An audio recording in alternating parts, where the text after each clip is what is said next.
시청자 여러분 안녕하십니까? 뉴스데스크 제주입니다. 서울 광진구 코로나19 확진자가 제주 여행을 다녀간 것으로 확인된 가운데 접촉자 3명이 추가로 확진 판정을 받았습니다.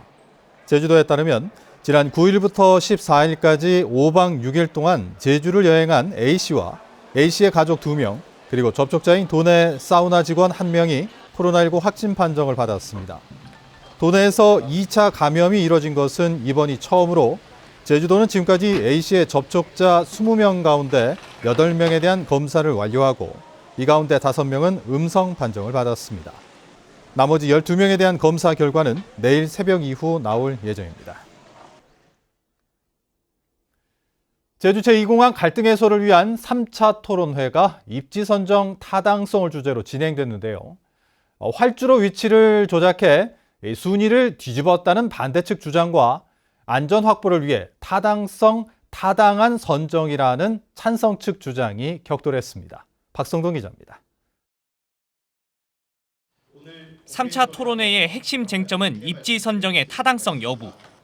반대측은 서귀포시 대정읍 신도리가 오름을 깎지 않아도 되고 소음 예상 피해도 적어 최적의 입지였는데 국토부가 활주로 방향을 바꾸면서 1, 2위 점수를 뒤집어 성산읍을 최종 후보지로 선정했다며 명백한 조작이라고 주장했습니다. 거기는 오름도 걸리지 않고 소음도 거의 피해가 없고 그래서 거기를 선정하면 되는데 처음부터 여기는 아예 후보지에서 빼버렸습니다. 신도 2를 그 소음으로 탈락한 신도 1 자리에 다시 갖다 놓고 2, 3단계 평가를 한 겁니다. 떨어지는 거 당연하게 하지 않겠습니까? 찬성 측은 신도리에 공항을 짓는다 해도 해안과 너무 가까워 바다를 매립해야 하고 활주로 위치를 바꾼 것은 전문가 판단이었을 뿐 심사에 오류는 없었다고 반박했습니다. 최적화를 안 했으면이라는 식으로 계속 이렇게 전제를 다시는데 저희들은 사실 전문가들 판단이기 때문에 만약에 우리가 이걸 하나하나 계속 왜 이걸 이렇게 잡았느냐 이렇게 한다 그러면은 사실 그거는 아무리 해도 이 답을 찾기가 어려울 것입니다. 찬성 측은 정부가 굳이 최적의 입지를 놔두고 성산을 고집할 이유가 무엇이겠냐고 반문했고 반대 측은 국토부 스스로 답해야 한다고 맞섰습니다. 성산 인근의 환경 보전 지역을 놓고도 경론이 이어졌습니다.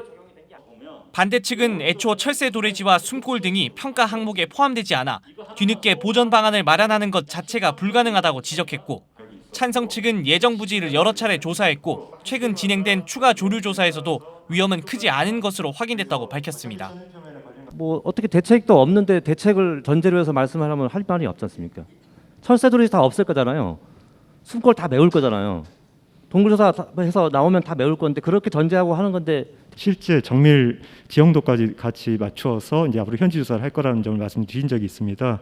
그리고 조류에 대해서도 이미 4차례 조사한 거에 작년 11월 추가 조사를 했고 그 결과 크게 위험성 없는 것으로 나타났지만 한편 반대측 주장대로 입지 선정의 부당성이 확인되면 입지를 다른 곳으로 바꿀 수 있냐는 도민 패널 질문에 국토부는 후보지를 바꾸는 일은 없을 것이라고 답했습니다.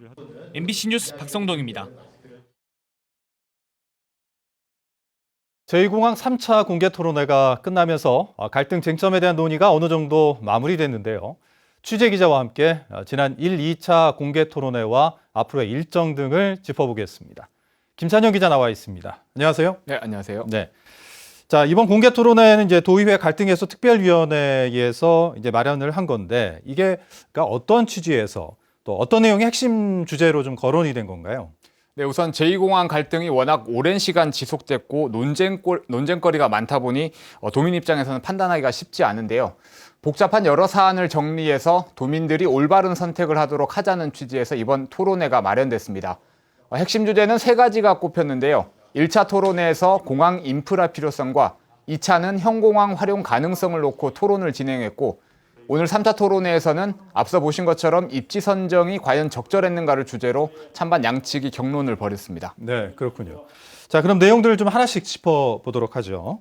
1차 토론회 같은 경우에 이제 공항 인프라 필요성이 이제 주제였는데 제주의 공항 시설을 더 늘릴 필요가 있느냐, 없느냐, 이런 문제가 되는 거죠. 네, 반대 측은 국토부가 예측한 연간 4,500만 명이라는 항공 수요가 양적 성장에서 질적 성장으로 바뀌고 있는 관광 정책들이 반영되지 않은 부풀린 수치라며 제2공항 건설은 필요하지 않다고 주장했습니다. 그런데 반면 찬성 측인 국토부는 5년 동안 4차례 조사해서 같은 결과가 나왔고 인천공항 수요도 맞췄다며 정확한 데이터라고 반박했습니다. 네, 그렇군요.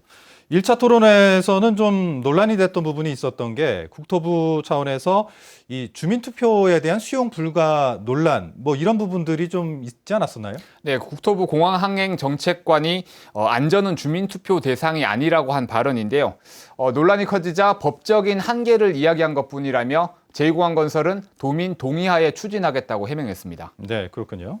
현 제주공항의 활용 가능성을 다룬 토론회가 이제 2차 토론회였는데 이 자리에서는 ADFPI 그 보고서를 놓고 해석 자체가 좀 다른 것 같던데 입장차가 어떻게 다른 건가요? 네, 우선 ADPI 보고서는 파리공항공단 엔지니어링이 국토부 의뢰로 작성한 제주공항 확장에 대한 기술 자문 보고서인데요. 반대 측은 보고서에 현공항 시설을 확충하면 연간 4,500만 명까지 수용할 수 있기 때문에 제2공항 건설이 필요 없다는 입장이고요. 찬성 측은 그렇게 하기 위해서는 ADPI가 19가지 조건을 달았는데 이 가운데 4가지는 제주 기상 여건상 적용할 수 없고 만일 적용을 한다고 하더라도 안전에 위협이 된다며 반박했습니다. 네, 그렇군요. ADPI 보고서 관련해서는 이 반대 측에서 국토부에서 의도적으로 이 보고서를 은폐했다는 의혹도 좀 계속해서 제기를 했었던 상황 아닌가요? 예, 토론회 과정에서도 논쟁이 됐었는데요. 반대 측은 제2공항 건설의 당위성을 위해 국토부가 4년 동안 은폐했다는 거고 국토부는 중장기 계획에 충실히 반영을 했고 보안 업무 규정에 따라 삭제했지만 논란 해소를 위해 ADPI 측의 동의를 얻어 공개한 것이라고 해명했습니다. 네. 어떻게 보면 이제 같은 보고서를 놓고도 해석이 좀 완전히 다른 그런 상황이 좀 된 것 같은데 어느 쪽 주장이 더 합당하게 느껴질지는 어떻게 보면 도민들의 판단의 몫이 좀 남아 있다라는 생각도 좀 드네요. 네, 맞습니다. 자, 앞으로의 일정은 어떻게 진행될 예정인가요? 우선 다음 주 금요일 지금까지 다룬 쟁점에 대한 종합 토론회가 이뤄질 예정이고요.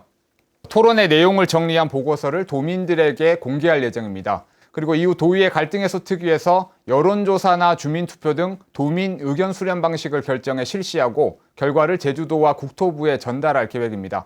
늦어도 9월 안에는 결론이 날 것으로 보이고요. 갈등 해소 특위 역할은 여기까지고 제2공항 건설 여부의 최종 결정은 어쨌든 국토부가 하게 됩니다. 네, 그렇군요. 이 도민 의견 수렴에 대한 방식도 어떻게 될지 좀 지켜봐야 될 것 같습니다. 자, 지금까지 김찬영 기자와 함께했습니다. 오늘 도움 말씀 감사합니다. 이번 주말부터 함덕해수욕장과 협재해수욕장에서 야간 음주와 취식 행위가 금지됩니다.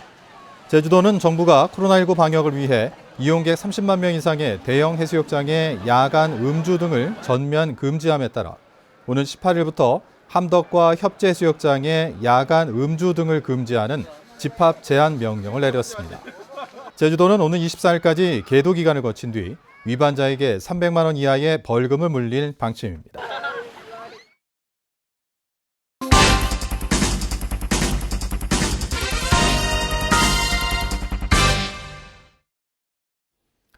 대규모 항만 개발로 대정읍 함호에 이어 안덕면 화순 금모래 해변도 해수욕장의 기능을 잃어버릴 처지에 놓였습니다. 이것뿐만 아니라 도내 다른 해수욕장도 심각한 모래 유실과 침식으로 몸살을 앓고 있습니다. 오승철 기자가 취재했습니다. 한때 제주 서남부 지역의 대표적 물놀이 명소였던 대정읍 함호해변. 큰 돌들이 널려있고 시커먼 안반도 드러나 있습니다. 고왔던 백사장은 자갈반 모래반입니다. 피서객들의 발길이 끊긴 지 이미 오래고 경치를 즐기려는 관광객들만 간간히 찾을 뿐입니다. 운지랑 방파제가 개설되고 해안이 매립되면서 모래가 사라져 2007년 해수욕장에서 제외됐습니다. 모래가 유실돼 이거 조금 더 나오면 전부 빌레이가 나와버리는데 모래가 나왔다가 이게 전부 없습니다. 이제 돌뺏기. 화순 금모래 해변도 위기입니다. 화순항 개발로 백사장의 3분의 1 정도가 잘려나갔고 모래 유실도 심각합니다. 여기다 외항 방파제와 어선부두, 해경부두로 둘러싸여 물 흐름이 원활하지 않아 겨우 해수욕장의 명맥만 유지하고 있습니다. 방파제가 나가다 보니까 이게 조류의 흐름이 바뀌고 흐름이 바뀌다 보니까 모래 유실이 이동이 굉장히 다양하게 이렇게 변하다 보니까 지금은 옛날 모습을 거의 찾기가 힘들 정도로 이렇게 많이 해양수산부가 지난 2018년 연안 침식 실태를 조사한 결과 도내 10곳 가운데 6곳이 침식으로 백사장과 배우지의 재해 발생 가능성이 높은 C등급을 받았습니다. 특히 성산읍 신양리는 12년 연속, 표선과 성산읍 수마포구는 4년 연속 C등급을 받았습니다. 대부분 항포구나 해안 주변 개발에 따른 영향이 가장 큰 것으로 분석됐습니다. 가장 큰 이유는 이제 주변 개발입니다. 모래의 이동이 이제 달라진다는 거죠. 그래서 한쪽에 과태적이 발생하고 한쪽은 침식이 발생하는 이제 피해도 많이 발생을 하고. 연안별로 침식 유형이 다른 만큼 정확한 원인을 파악하고 정비를 서둘러야 한다는 지적입니다. MBC 뉴스 오승철입니다. 제주국제공항 주변 지역이 3년 만에 개발행위 허가 제한 지역에서 해제됐습니다. 제주도는 제주 웰컴시티 조성을 위해 개발행위 허가를 제한한 제주시 도두동과 용담 2동, 연동에 걸친 제주공항 주변 164만여 제곱미터 부지에 대해 제한지역 해제 고시를 홈페이지에 게재했습니다. 제주도는 2017년 해당 지역의 웰컴시티 조성 계획을 발표했다가 반발 여론과 사업성 확보 곤란 등의 이유로 2018년 백지화했습니다. 제주도는 도유지의 마을 주민들이 공동으로 숲을 가꾸고 수익을 나눌 수 있도록 분수림 계약을 맺어 빌려주고 있는데요. 그런데 마을회가 개인에게 재임대해주는 등 부적절하게 이용되는 사례가 잇따르고 있지만 단속은 제대로 이루어지지 않고 있습니다. 이소영 기자입니다. 제주시 조천읍의 임야.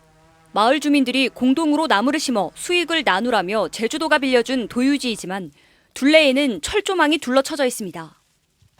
전에는 주민들이 이곳에서 산나무를 캐며 자유롭게 드나들었는데요. 하지만 수년 전 이처럼 철조망이 쳐지면서 지금은 주민들이 이용할 수 없게 됐습니다. 개인이 무단으로 철조망 쳐버리니까 못 다녀서 한 바퀴 더 돌고 다니는, 한 사람만 일방적으로 다 사용하고 있었고 또 산림도 훼손 많이 한 것 같고. 축구장 면적의 해당 부지는 지난 1993년 제주도가 인근 마을에 30년 임대로 빌려준 도유지. 계약대로라면 마을회가 관상수를 심어 수익을 나눠야 하지만 실제로는 한 개인이 사용하고 있습니다. 2년 전 마을회가 제멋대로 인근의 승마장 운영자에게 재임대해 준 겁니다. 승마장 운영자는 말이 외부로 나가는 것을 막기 위해 철조망을 설치했고 마을에서도 희망했다는 입장. 이에 대해 마을회는 무상으로 빌려줬기 때문에 문제가 될지 몰랐고 문제가 있다면 원상 회복하겠다고 밝혔습니다. 철조망 치고 하니까 쓰레기 방지도 되고 뭐 놔뒀거든요. 철조망 이렇게 쳤는데 뭐 원상 못 가는데 뭐. 전체 도유지 13,000여 필지 가운데 이처럼 재임대 등 불법 사용으로 적발되는 건수는 한 해 평균 300여 건.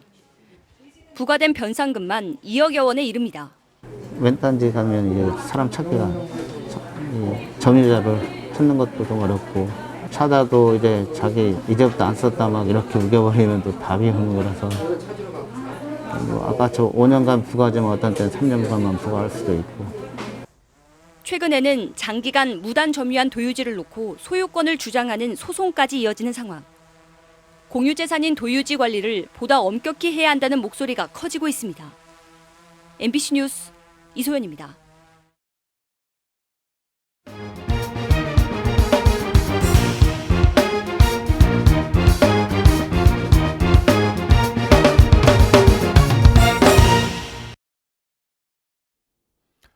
좌남수 의장이 원희룡 지사의 대권 행보에 대해 늦게나마 대권 준비를 공식화한 것은 잘했지만 후반기 도정 방향과 도정 공백을 걱정하는 도민사회에 이해를 구하지 않는 것은 안타깝다고 밝혔습니다.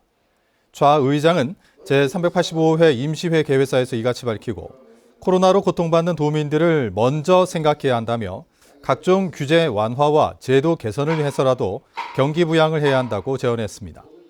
한편 13일간의 회기로 열리는 이번 임시회에서는 1,200억 원 규모의 2차 추경 예산안에 대한 심사가 진행됩니다. 제주도가 코로나19 선별진료소 임시 건축물에 대해 세금을 면제해주는 조례 개정을 추진합니다. 제주도는 최근 제주시가 도내 한 종합병원 코로나19 선별진료소에 취득세를 부과해 논란이 일자 취득세와 재산세를 면제하기 위한 조례 개정을 추진한다고 밝혔습니다. 현재 제주에서 운영 중인 선별진료소는 모두 24곳으로 이 가운데 임시 건축물로 과세 대상이 되는 컨테이너형은 15곳입니다. 오늘 오후 1시 50분쯤 제주시 오라 2동 방선문 계곡 인근에 세워져 있던 승용차에서 불이 나 제주시 도남동 31살 A씨가 화상을 입고 숨졌습니다. 소방당국은 화재 직전 A씨가 119에 전화를 걸어 스스로 목숨을 끊겠다고 말했고 현장에 도착해보니 A씨가 화상을 입고 차량 밖에 쓰러져 있었다고 밝혔는데 경찰은 정확한 사건 경위를 조사하고 있습니다. 이상으로 뉴스데스크 제주를 마칩니다. 시청해주신 여러분 고맙습니다.